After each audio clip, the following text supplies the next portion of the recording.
Assalamualaikum warahmatullahi wabarakatuh. Bapak, Ibu, saudara-saudara sebangsa setanah air, pagi tadi saya telah memimpin rapat terbatas secara virtual tentang Undang-Undang Cipta Kerja bersama jajaran pemerintah dan para gubernur. Dalam undang-undang tersebut terdapat 11 klaster yang secara umum bertujuan untuk melakukan reformasi struktural dan mempercepat transformasi ekonomi. Adapun klaster tersebut adalah urusan penyederhanaan perizinan, urusan persyaratan investasi, urusan ketenagakerjaan, urusan pengadaan lahan, urusan kemudahan berusaha, urusan dukungan riset dan inovasi, urusan administrasi pemerintahan, urusan pengenaan sanksi, urusan kemudahan pemberdayaan dan perlindungan UMKM, urusan investasi dan proyek pemerintah, serta urusan kawasan ekonomi. Dalam rapat terbatas tersebut, saya tegaskan mengapa kita membutuhkan Undang-Undang Cipta Kerja.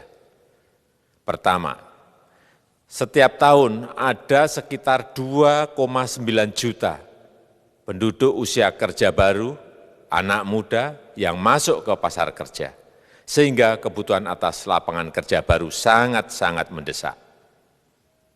Apalagi di tengah pandemi, terdapat kurang lebih 6,9 juta pengangguran dan 3,5 juta pekerja terdampak pandemi COVID-19.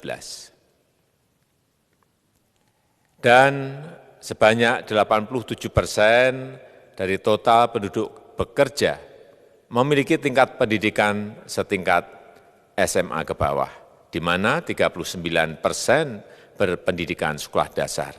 Sehingga perlu mendorong penciptaan lapangan kerja baru, khususnya di sektor padat karya. Jadi, Undang-Undang Cipta Kerja bertujuan untuk menyediakan lapangan kerja sebanyak-banyaknya bagi para pencari kerja serta para pengangguran. Kedua, dengan Undang-Undang Cipta Kerja akan memudahkan masyarakat, khususnya usaha mikro kecil, untuk membuka usaha baru. Regulasi yang tumpang tindih dan prosedur yang rumit dipangkas. Perizinan usaha untuk usaha mikro kecil UMK tidak diperlukan lagi, hanya pendaftaran saja.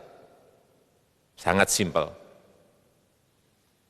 Pembentukan PT atau perseroan terbatas juga dipermudah. Tidak ada lagi pembatasan modal minimum.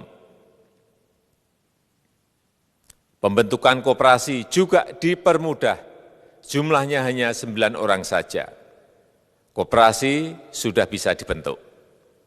Kita harapkan akan semakin banyak koperasi-koperasi di tanah air. UMK, usaha mikro kecil yang bergerak di sektor makanan dan minuman. Sertifikasi halalnya dibiayai pemerintah, artinya gratis. Izin kapal nelayan penangkap ikan misalnya, hanya ke unit kerja Kementerian KKP saja. Kalau sebelumnya harus mengajukan ke Kementerian KKP, Kementerian Perhubungan, dan instansi-instansi yang lain. Sekarang ini cukup dari unit di Kementerian KKP saja. Ketiga, Undang-Undang Cipta Kerja ini akan mendukung upaya pencegahan dan pemberantasan korupsi. Ini jelas karena dengan menyederhanakan, dengan memotong, dengan mengintegrasikan ke dalam sistem perizinan secara elektronik, maka pungutan liar, pungli dapat dihilangkan. Namun, saya melihat adanya unjuk rasa penolakan Undang-Undang Cipta Kerja yang pada dasarnya dilatar belakangi oleh disinformasi mengenai substansi dari undang-undang ini dan hoax di media sosial. Saya ambil contoh, ada informasi yang menyebut tentang penghapusan UMP, upah minimum provinsi, UMK, upah minimum kota kabupaten, UMSP, upah minimum sektoral provinsi. Hal ini tidak benar, karena faktanya upah minimum regional, UMR, tetap ada. Ada juga yang menyebutkan bahwa upah minimum dihitung per jam. Ini juga tidak benar. Tidak ada perubahan dengan sistem yang sekarang. Upah bisa dihitung berdasarkan waktu dan berdasarkan hasil. Kemudian adanya kabar yang menyebutkan bahwa semua cuti sakit, cuti kawinan, cuti khitanan, cuti baptis, cuti kematian, cuti melahirkan, dihapuskan.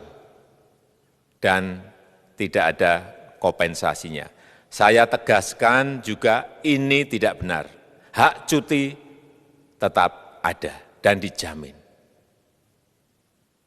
Kemudian apakah perusahaan bisa mem-PHK kapanpun secara sepihak? Ini juga tidak benar. Yang benar, perusahaan tidak bisa me-PHK secara sepihak. Kemudian juga pertanyaan mengenai benarkah jaminan sosial dan kesejahteraan lainnya hilang. Yang benar, jaminan sosial tetap ada. Yang juga sering diberitakan tidak benar adalah mengenai dihapusnya AMDAL, analisis mengenai dampak lingkungan. Itu juga tidak benar. AMDAL tetap ada. Bagi industri besar harus studi AMDAL yang ketat. Tetapi bagi UMKM lebih ditekankan pada pendampingan dan pengawasan. Ada juga berita mengenai Undang-Undang Cipta Kerja ini mendorong komersialisasi pendidikan. Ini juga tidak benar. Karena yang diatur hanyalah pendidikan formal di kawasan ekonomi khusus, di KEK. Sedangkan perizinan pendidikan tidak diatur di dalam Undang-Undang Cipta Kerja ini. Apalagi perizinan untuk pendidikan di pondok pesantren. Itu tidak diatur sama sekali dalam Undang-Undang Cipta Kerja ini. Dan aturannya yang selama ini ada tetap berlaku.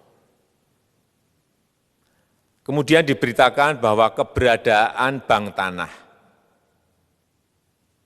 Bank tanah ini diperlukan untuk menjamin kepentingan umum, kepentingan sosial, kepentingan pembangunan nasional, pemerataan ekonomi, dan konsolidasi lahan serta reforma agraria.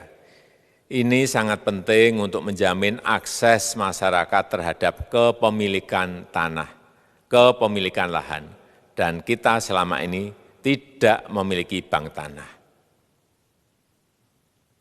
Saya tegaskan juga bahwa Undang-Undang Cipta Kerja ini tidak melakukan resentralisasi kewenangan dari pemerintah daerah ke pemerintah pusat. Tidak ada. Perizinan berusaha dan pengawasannya tetap dilakukan oleh pemerintah daerah sesuai dengan NSPK, norma, standar, prosedur, dan kriteria yang ditetapkan pemerintah pusat. Ini agar dapat tercipta standar pelayanan yang baik di seluruh daerah, dan penetapan NSPK ini dapat nanti akan diatur di dalam PP atau peraturan pemerintah. Selain itu, kewenangan perizinan untuk non-perizinan berusaha tetap ada di Pemda, sehingga tidak ada perubahan. Bahkan kita melakukan penyederhanaan, melakukan standarisasi jenis dan prosedur berusaha di daerah.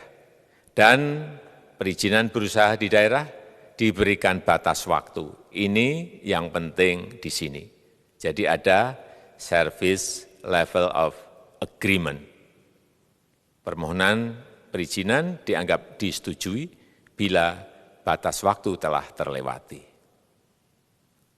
Saya perlu tegaskan pula bahwa Undang-Undang Cipta Kerja ini memerlukan banyak sekali peraturan pemerintah atau PP dan peraturan presiden atau Perpres. Jadi setelah ini akan muncul PP dan Perpres yang akan kita selesaikan paling lambat 3 bulan setelah diundangkan.